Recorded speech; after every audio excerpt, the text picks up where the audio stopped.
Oke, selamat sore adik-adik. Sore Kak.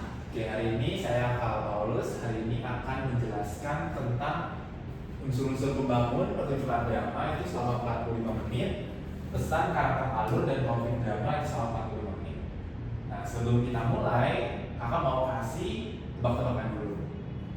Kalian pernah dengar nggak ada di film bunyinya kayak gini? Rindu itu berat. Film apa? Itu film Dilan. Ya benar, film Dilan. Nah kita hari ini akan bahas tentang drama atau film itu adalah bagian drama. Yang pertama tema, apa itu tema? Tema itu Kak, gagasan sentral atau utama. Ya benar banget, gagasan sentral atau utama. Jadi ide pokoknya, misalnya tentang kesehatan, ekonomi, itu ya, pendidikan, itu tema. Lalu alur atau plot, ada yang tahu alur atau plot itu apa? Itu lebih ke jalan cerita nggak sih Kak? Ya benar, dan cerita. Jadi itu ada 3 jenis. Ada yang namanya alur maju, dia itu berarti dari awal sampai ke akhir.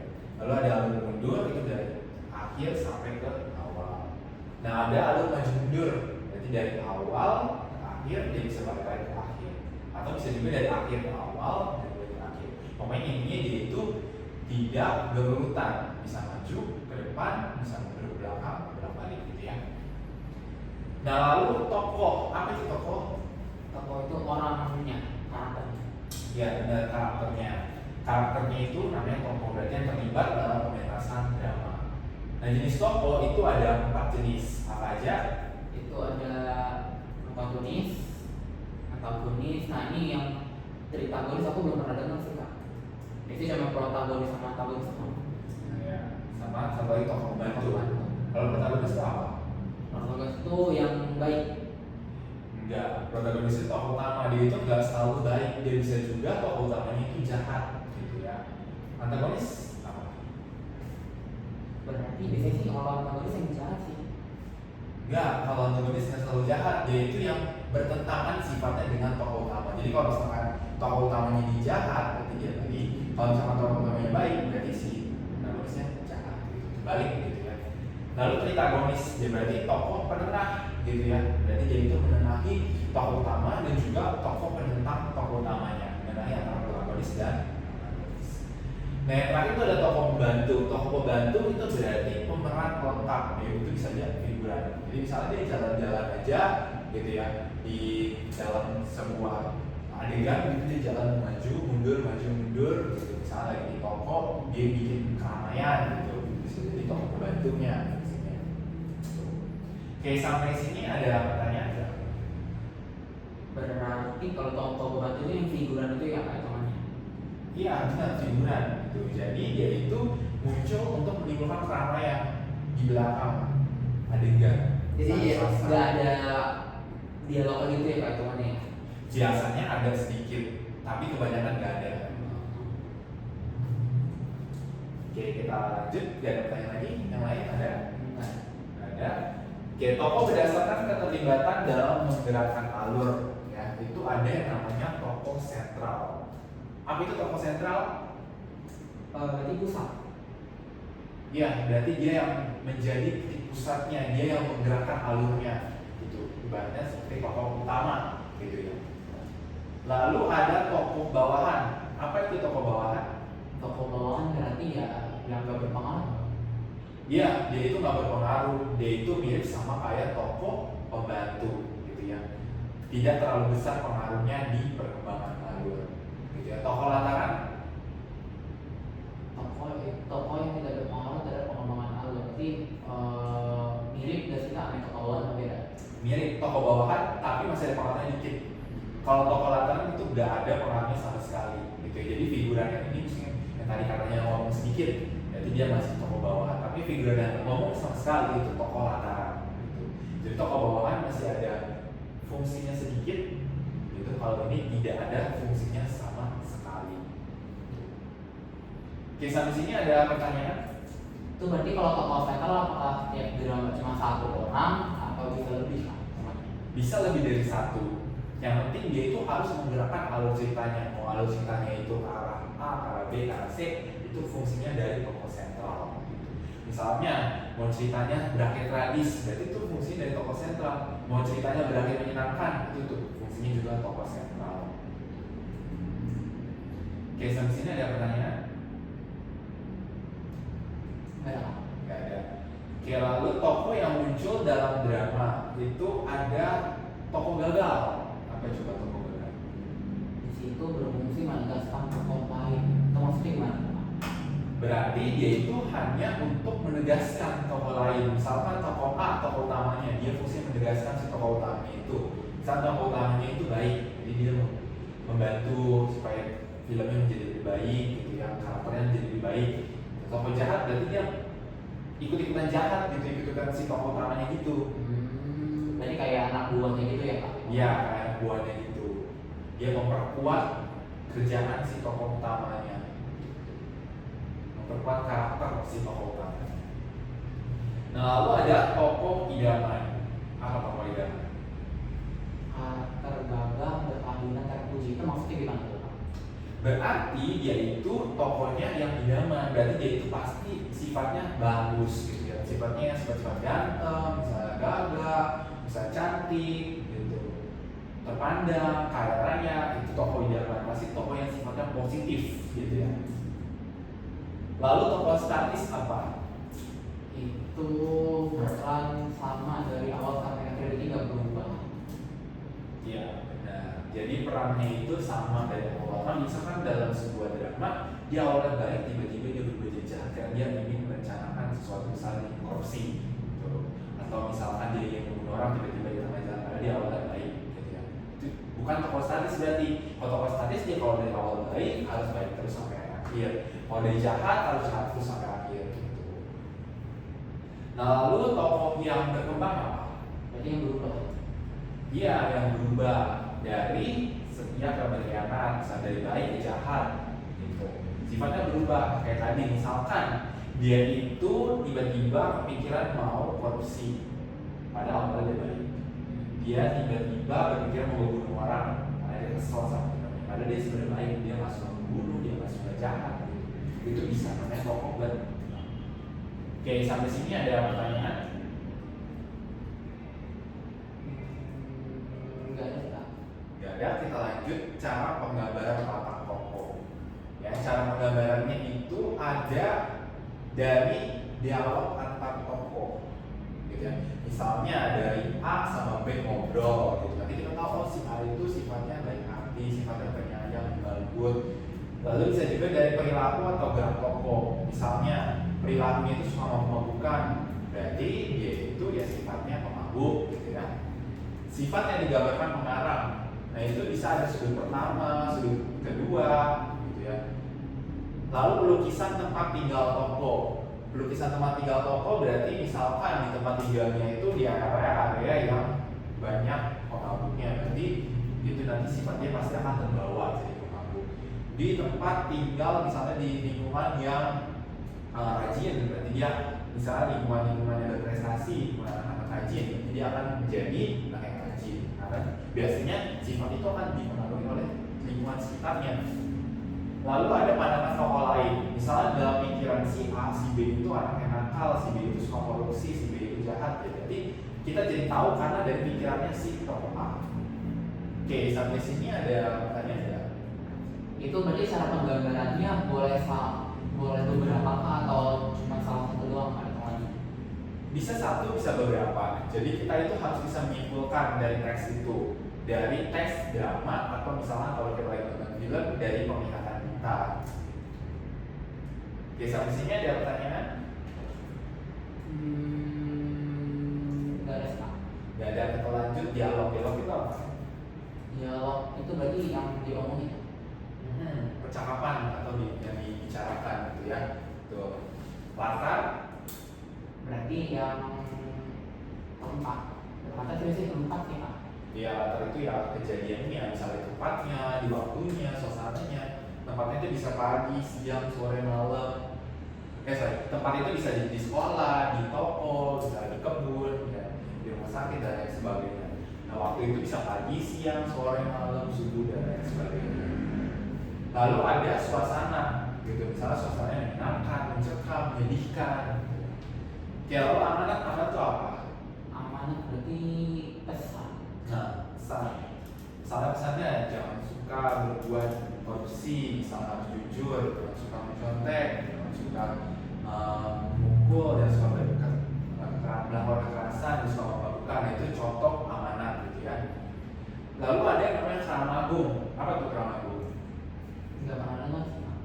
Jadi Kramagung itu petunjuknya mementaskan drama. Misalnya ditunjukin, oh si karakter A itu harus kesana, bergerak sini, bergerak situ. Nah itu ada lengkap di Kramagung. Atau biasanya di skenario kalau di film gitu ya. Tuh, oke, sampai sini ada pertanyaan nggak? Nggak ada sih. Nggak ada. Kalau nggak ada, kita mau coba kerjain kuisnya. Konsep nomor 1.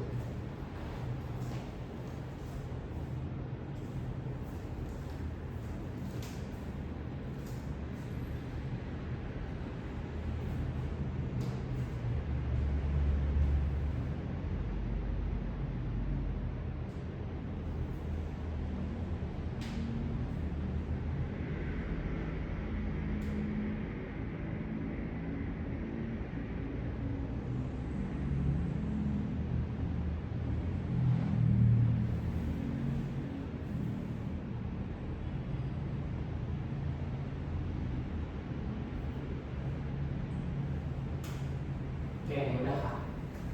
Oke, nomor 1 coba dibacakan. Berikut pernyataan yang tepat terkait unsur pembangun drama adalah itu jawabannya yang C. Iya, benar ya. C. Unsur pembangun drama terdiri atas tema, alur, tokoh, dan penokohan, dialog, latar belakang serta petunjuk teknis. Ya. Berarti tema itu yang kayak tadi gagasan sentral atau utama. Lalu ada dialog berarti yang percakapan antar tokoh. Lalu ada monolog berarti dia itu percakapannya satu arah. Ada latar, ya latar waktu, latar tempat, latar suasana. Lalu ada yang namanya amanat dan pesan sama petunjuk teknis, ini Kramagung gitu ya. Di atur nomor 1 ada pertanyaan nggak? Ya. Nggak ada, kalau nggak lanjut nomor 2.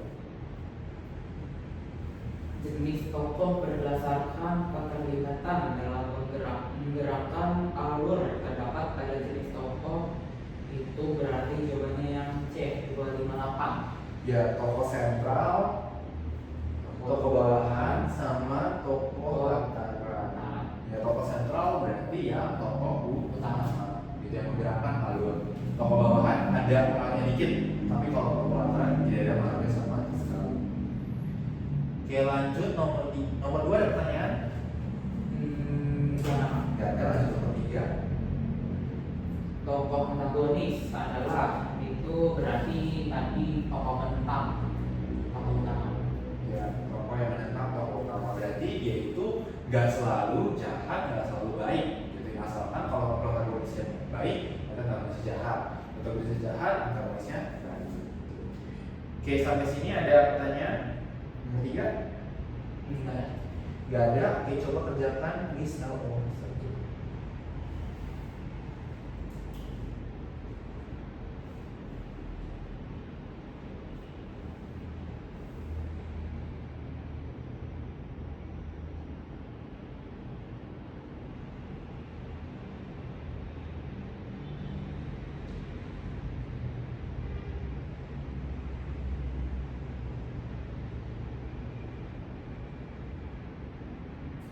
Oke, udah Kak. Oke, kita bahas nomor 1, coba dibaca. Tokoh Ansel yang pemberani dalam kutipan drama tersebut digambarkan oleh pengarang melalui itu perilaku atau gerak-gerik tokoh. Ya, benar ya, B. Perilaku atau gerak-gerik tokoh. D itu dari sifatnya, D itu pemberani. Dia kan mencari jalan keluar saat dia tersesat. Sama dia juga nggak ketakutan gitu ya, seperti si Selma. Oke, untuk nomor 1 ada pertanyaan? Enggak. Ya ada, lanjut nomor 2. Tokoh Selma yang selalu khawatir atau overthinking dalam kutipan drama tersebut digambarkan oleh pengarang melalui itu tadi Iya benar, dialog antar tokoh. Jadi dialognya itu dia bilangnya sifat Salma yang terlalu khawatir gitu. Makanya jadi kita tahu kalau dia itu khawatir nggak bisa pulang sama khawatir bertemu dengan pocong gitu. Jadi dari dialog antar tokohnya. Yang untuk nomor 2 ada pertanyaan? Enggak ada. Nggak ada, lanjut nomor 3. Pernyataan yang benar mengenai tokoh dalam kutipan drama tersebut adalah tokoh Rona memiliki watak mudah putus asa. Iya benar banget, dia itu mudah putus asa. Jadi dia itu tidak memiliki keinginan untuk bisa maju gitu dalam ceritanya. Terus dia itu juga merasa impiannya itu udah tenggelam, terus gak bisa diselamatkan gitu. Makanya jadinya kita bisa bikin kesimpulan kalau tokoh si Rona itu memiliki watak mudah putus asa. Oke, nomor 3 ada pertanyaan? Enggak ada. Gak ada, lanjut nomor 4. Kutipan drama tersebut mengangkat tema tentang itu keputusasaan. Iya benar banget, keputusasaan ya. Jadi karena si Merong dan Rona itu kan, si Rona itu putus asa karena dia kesulitan mencapai impiannya. Nah habis itu dia menuduh Merong sombong sama suka ikut campur saat si Merong itu kasih nasihat ke dia. Nanti kita bisa ambil kesimpulan kalau dia itu sifatnya adalah putus asa. Oke, untuk nomor 4 ada pertanyaan? Enggak ada. Ada, lanjut nomor 5. Latar yang tergambar dalam kutipan drama tersebut adalah itu pagi hari di taman. Iya bener banget, pagi hari di taman. Jelas ya kalau di situ kan dia itu di dialognya, lihat saja suasana di taman ini. Pagi secantik ini terlalu indah buat ditangisi. Berarti kita tahu kalau dia itu di pagi hari dan di taman. Oke, untuk sesi 1 selesai. Kita apa saja hal yang bisa kita petik dari sebuah drama?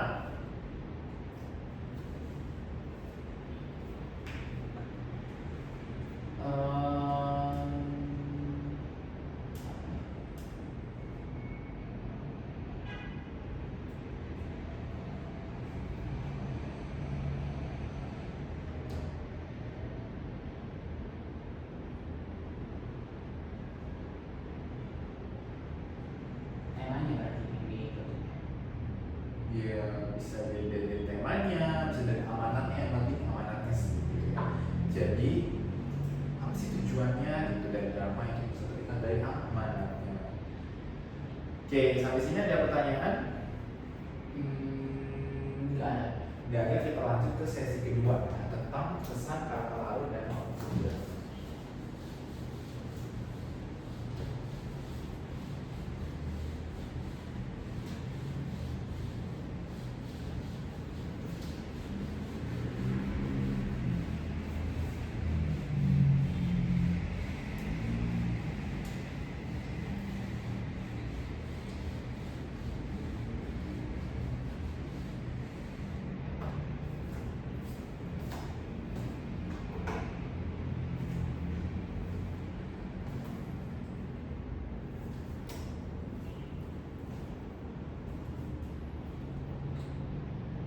Nah, kita akan membahas tentang pesan atau makna.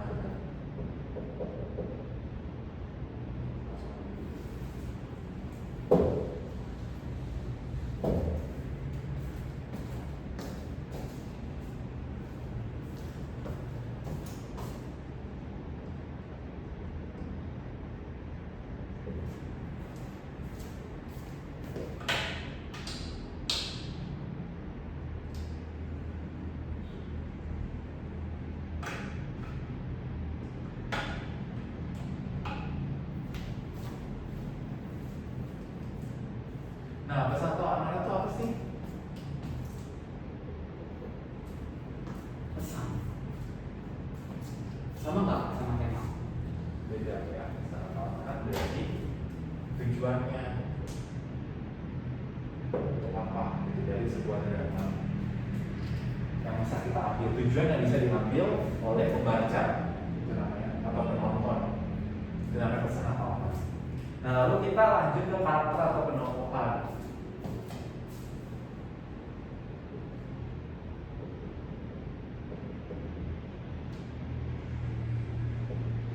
Apa itu? Jadi orang yang karakternya, sifatnya, gitu ya, sifat-sifatnya. Nah, karakter atau penokohan itu ada beberapa jenis. Ada yang penokohan analitis. Apa penokohan analitis? Nggak tahu. Berarti yaitu dari ciri-ciri tokoh, gitu ya, ciri-ciri atau sifat tokoh, gitu kan. Ciri-ciri fisiknya, misalnya, yaitu bertubuh kurus, bertubuh gemuk, misalnya berambut panjang, berambut pendek, gitu ya. Lalu ada yang namanya penokohan dramatik.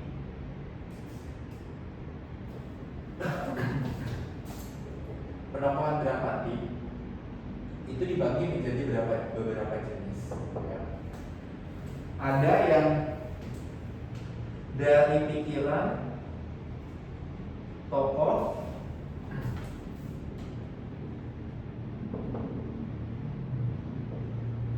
dialog antar tokoh. Nah, berarti kalau dari pikiran tokoh, berarti kalau dari pikiran tokoh itu berarti misalnya si A mikir si B itu sifatnya itu jahat, itu sampai tadi sudah dijelasin gitu ya. Dari sebenarnya kayak gini cara penggambaran watak tokoh. Lalu ada dialog antar tokoh.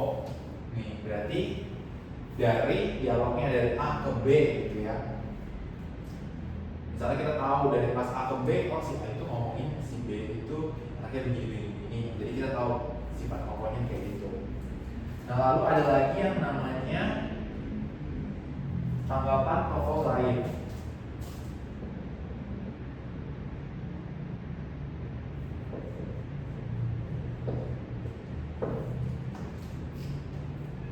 Berarti misalkan si A sama si B lagi ngobrol ya. Si A nanggepinnya dengan sifat yang ketus. Berarti kita tahu, oh ternyata si A itu orangnya ketus gitu. Suka marah, misalnya si A nanggepinnya marah-marah, berarti kita tahu sifatnya itu marah gitu ya. Lalu ada lagi tingkah laku.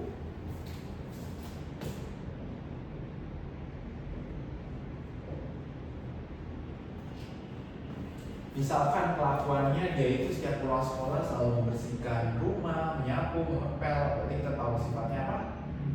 Sifatnya rajin. Rajin, benar. Lalu ada lagi deskripsi fisik.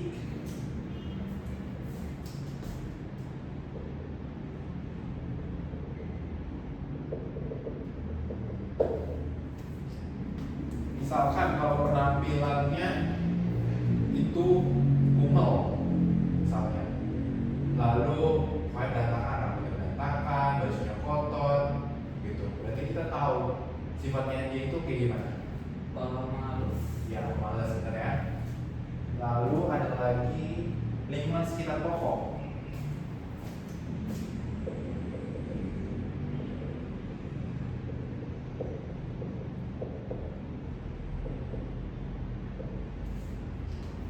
Misalkan kalau di ceritanya itu lingkungannya itu suka mabuk, lingkungan dunia malam, jadi kita bisa tahu sifatnya apa.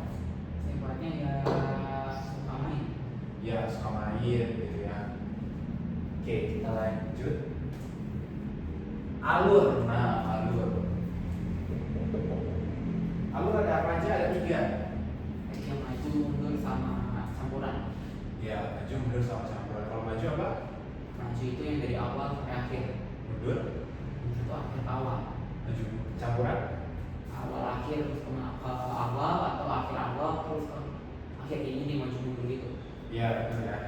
Kita lanjut ke konflik atau permasalahan tokoh.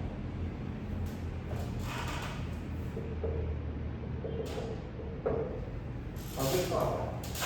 Masalah. Masalahnya berarti penyebabnya dulu, ya. Masalah akibat. Jadi kita tahu penyebabnya, misalkan dia itu penyebabnya kok jadi anak nakal, misalnya karena dia kurang didikan orang tua, Penyebabnya dulu, gara-gara orang tuanya, kemudian dia jadinya nakal, akibatnya apa? Akhirnya dia mengganggu orang lain di sekitarnya. Gitu. Terus juga misalnya penyebabnya dia beralkohol atau apa, pokoknya penyebab itu latar belakang lah kalau kita misalkan mau bikin tugas, ya, skripsi, tesis atau disertasi, penyebab dulu yang kita cari terlebih dahulu. Penyebab atau latar belakang baru terjadi masalahnya dan akhirnya akibatnya lewat kesimpulan itu ya. Lalu udah sih sampai sini, ada pertanyaan nggak? Enggak sih. Nggak ada, kalau nggak ada coba cek konsep.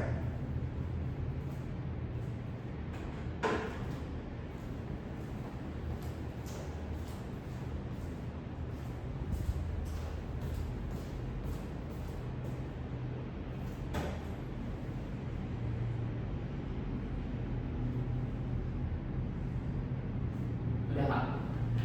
Oke, nomor 1 coba dibaca.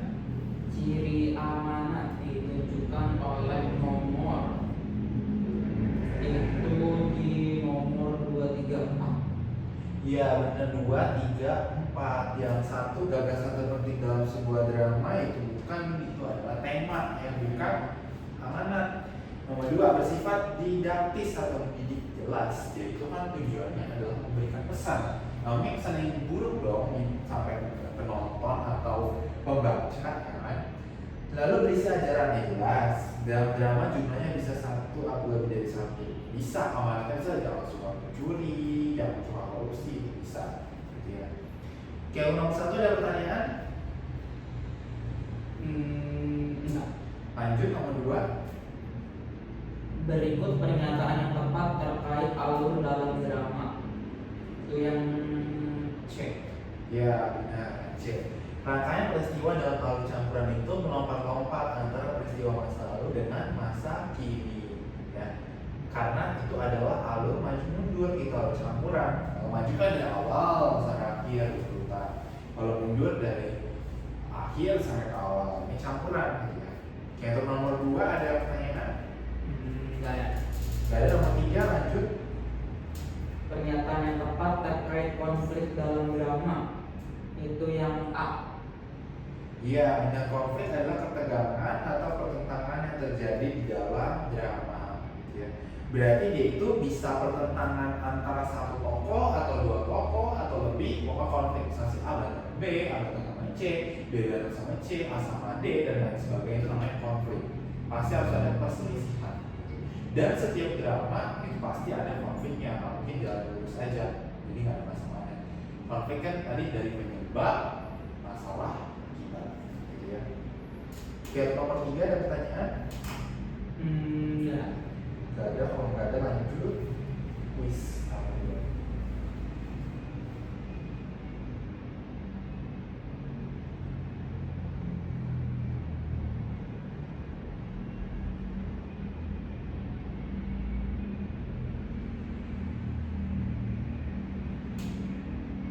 Udah Pak. Oke, nomor 1 coba dibaca. Karakter tokoh Saman dalam kutipan drama tersebut adalah B. Pemalas. Iya, jadi dia itu nggak mau bekerja, hanya mengandalkan uang kiriman dari Sudarsa, dan dia jelas males ya kalau males. Oke, nomor 1 ada pertanyaan? Enggak. Lanjut nomor 2. Alur dalam kutipan drama tersebut adalah maju. Iya, maju, jadi ceritanya jelas dari awal sampai akhir, gak dia balik dari ke depan, gak dari belakang ke depan, berarti dia maju. Oke, nomor 2 ada pertanyaan? Ada. Lanjut nomor 3. Amanat dalam kutipan drama tersebut adalah yang E. Iya, benar berusaha mencari rezeki dengan rajin bekerja, ya. Jadi amanat itu pesan yang disampaikan pengarang kepada pembaca. Pesannya itu di dalam teks itu jelas, yaitu harus bekerja, rajin bekerja, mencari rezeki dengan rajin bekerja. Oke, lanjut nomor 4.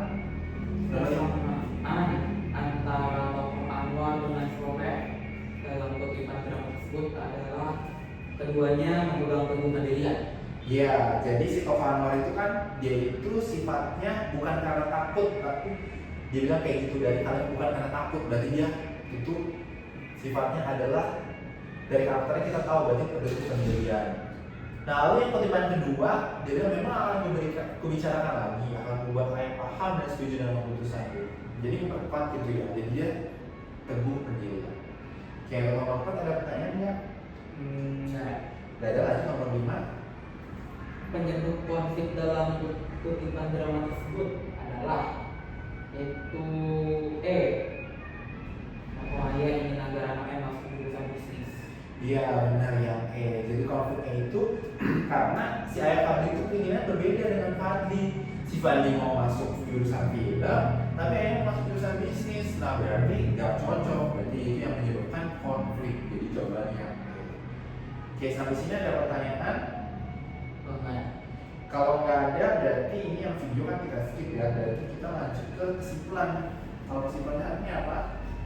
Nah, ini kita tentang unsur pembentukan drama. Itu tadi ada 7.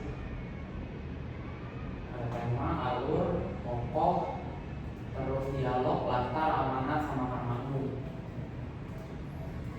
Iya. Terus tadi tokoh itu ada beberapa jenis, ada prota, antagonis sama tokoh teman. Terus kalau pesan atau amanat itu dia tujuan, karakter atau penukaran sifat-sifatnya bisa ditentukan dari ciri fisiknya itu pasti masuk ke penokohan analitis. Kalau yang dramatik berarti dia dari pikiran tokoh atau dari dalam dramanya. Kayak tadi pikiran tokoh, dialog, anggapan atau tingkah laku. Terus kalau alur itu tadi ada 3, alur maju, mundur, sama campuran. Kalau konflik itu awalnya dari penyebab, masalah baru akibat. Oke, benar ya. Sampai sini ada pertanyaan? Enggak. Kalau nggak ada berarti cukup ya pertemuan hari ini. Saya akhiri. Terima kasih.